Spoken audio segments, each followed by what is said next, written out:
बंधुगण एही वर्ष महाशिवरात्रि 26 फेब्रुआरी बुधवार दिन मनाजिब।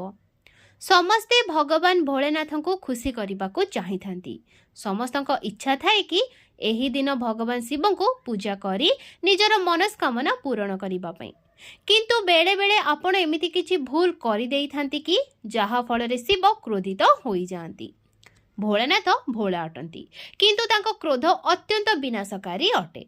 बंधुगण शिवरात्रि दिन एमिति किछि काम रहिछि जहा करिबा वर्जित अटे।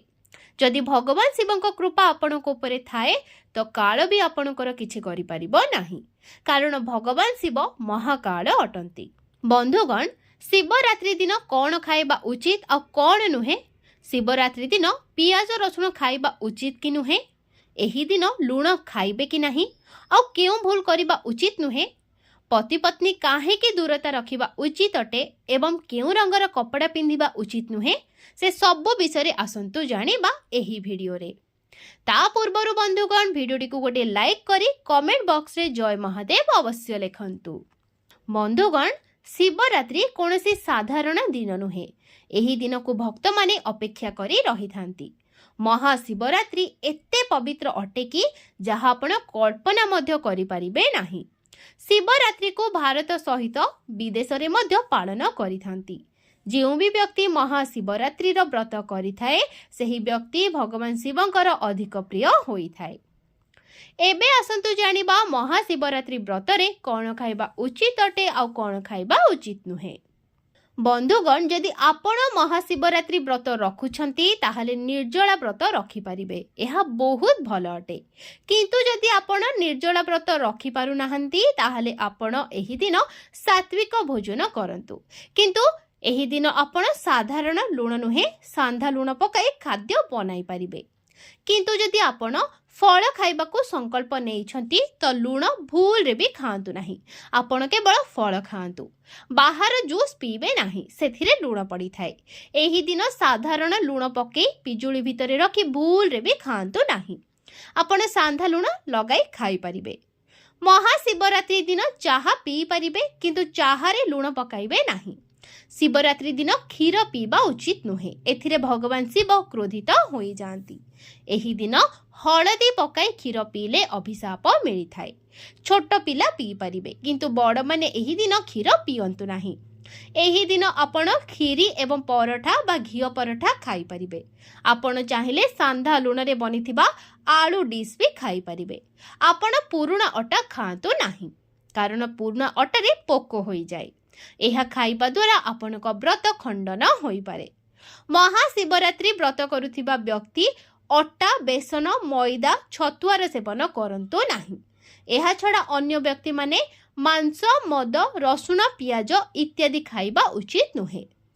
व्रत रखुथिबा व्यक्ति धनिया पाउडर मरीच पाउडर साधा लुणर सेवन मध्य करंतु नाही।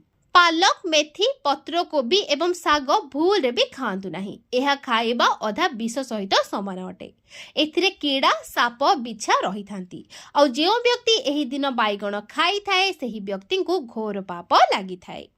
एही कारणरू लोके द्वादशी एवं चतुर्दशी रे बाइगण खांती नाही। बंधुगण महाशिवरात्रि दिन केउ भूल करिबा उचित नुहे। एही भूल करिले से व्यक्ति नरक भोग पाई थाए। महाशिवरात्रि दिन समस्त व्यक्ति सकाळु शीघ्र उठिबा दरकार। शीघ्र उठी स्नान करिबा उचित। घरे समस्ते शीघ्र स्नान करंतु। जदि केही बीमार अटंती तेबे ताहांको उपरे गंगा जल छिंची दियंतु। एही दिन कोनोसी गरीबर अपमान करंतु नाही। किए जानिछि सेही गरीबर उपरे भगवान शिव थिबे, कारण महाशिवरात्रि रे निजर भक्तर परीक्षा नेबाकू स्वयं भगवान शिव आसीथांती। शिवरात्रि दिन विलंब जाए सोई रहुथिबा व्यक्तिर स्त्री दरिद्र होई जाए आउ ताहार मृत्यु शीघ्र होई जाए। शीघ्र उठी भगवान शिवंक पूजा करिबा उचित अटे।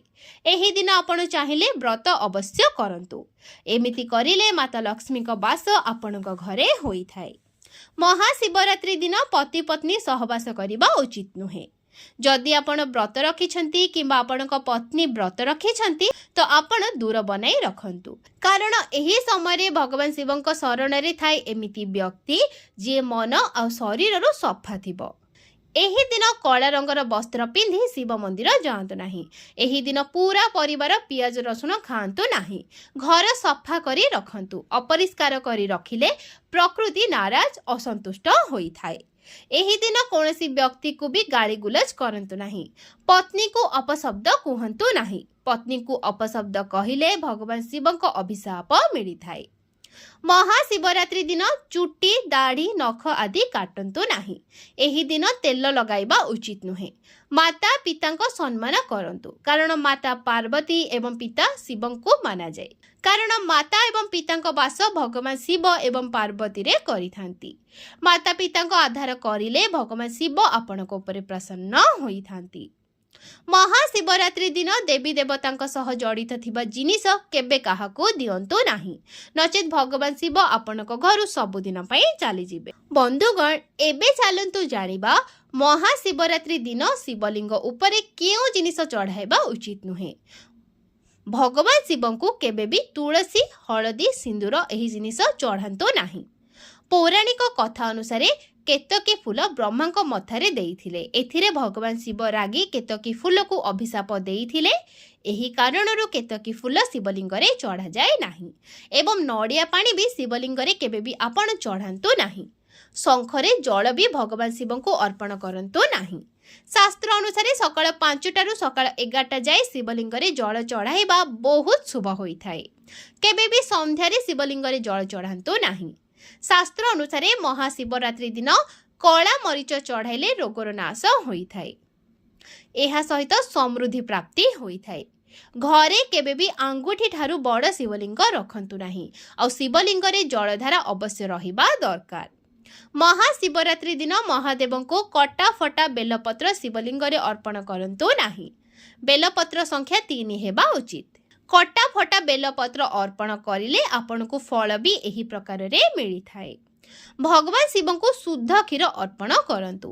ଶାସ୍ତ୍ର ଅନୁଯାୟୀ ପିତ୍ତଳ କଳସରେ ଶିବଲିଙ୍ଗରେ କ୍ଷୀର ଚଢ଼ାଇବା ଉତ୍ତମ ହୋଇଥାଏ। ଧାର୍ମିକ ଅନୁସାରେ ପିତ୍ତଳର ବିଶେଷ ମହତ୍ତ୍ୱ ରହିଛି। ବିବାହ ଆଦି କାର୍ଯ୍ୟରେ ପିତ୍ତଳର କଳସ ପ୍ରୟୋଗ କରାଯାଇଥାଏ। ମହାଶିବରାତ୍ରି ଦିନ ପିତ୍ତଳ କଳସରେ ଶିବଲିଙ୍ଗରେ ଅଭିଷେକ କରିବା ଉଚିତ ଅଟେ। ଷ୍ଟିଲ୍ ଏବଂ ପ୍ଲାଷ୍ଟିକ ବୋତଲର ପ୍ରୟୋଗ କରନ୍ତୁ ନାହିଁ। ବନ୍ଧୁଗଣ, ଆସନ୍ତୁ ଏବେ ଜାଣିବା ମହାଶିବରାତ୍ରି ଦିନ କେଉଁ ଜିନିଷ ଖାଇବା ଦ୍ୱାରା ଆପଣଙ୍କୁ ଧନୀ ହେବାରୁ କେହି ବି ରୋକିପାରିବେ ନାହିଁ। ମହାଶିବରାତ୍ରି ଦିନ ଶିବ ଭକ୍ତମାନଙ୍କୁ ଧାତୁରା ଖାଇବା ଦରକାର। ଏହାକୁ ଅଧିକ ଖାଇବେ ନାହିଁ। ହାଲକା ପାଟିରେ ଟଚ୍ କରିବେ। ଅଧିକ ଖାଇବେ ତ ଦେହ ଖରାପ ହୋଇଯିବ। ଏହା କରିବା ଦ୍ୱାରା ଆପଣଙ୍କ ଜୀବନରେ ସକାରାତ୍ମକତା ଆସିଥାଏ। ଆପଣଙ୍କୁ ଧନୀ ହେବାରୁ କେହି ବି ରୋକିପାରିବେ ନାହିଁ। ଦ୍ୱିତୀୟ ହେଉଛି ବେଲଫଳ। ବେଲଫଳ ପ୍ରସାଦ ରୂପରେ ଖାଇଲେ ମାତା ପାର୍ବତୀଙ୍କ ସହିତ ଭଗବାନ ଶିବଙ୍କ ଆଶୀର୍ବାଦ ପ୍ରାପ୍ତ ହୋଇଥାଏ। ସମସ୍ତ ଦେବୀ ଦେବତା ଆପଣଙ୍କୁ ଧନୀ କରାଇବେ। ବାସ୍ ଏହି 2 ଫଳ ଆଣନ୍ତୁ। ଭଗବାନ ଶିବଙ୍କ କୃପା ହେଲେ କାଳ ବି ଆପଣଙ୍କର କିଛି କରିପାରିବ ନାହିଁ, କାରଣ କାଳର କାଳ ମହାକାଳ ଅଟନ୍ତି ଭଗବାନ ଶିବ। ବନ୍ଧୁଗଣ, ଯଦି ଆଜିର ଭିଡ଼ିଓଟି ଆପଣମାନଙ୍କୁ ପସନ୍ଦ ଆସିଥିବ ତାହେଲେ ଭିଡ଼ିଓଟିକୁ ଲାଇକ୍ କରି ଚ୍ୟାନେଲକୁ ସବସ୍କ୍ରାଇବ୍ କରି ନିଅନ୍ତୁ ଏବଂ କମେଣ୍ଟ ବକ୍ସରେ ହର ହର ମହାଦେବ ଅବଶ୍ୟ ଲେଖନ୍ତୁ।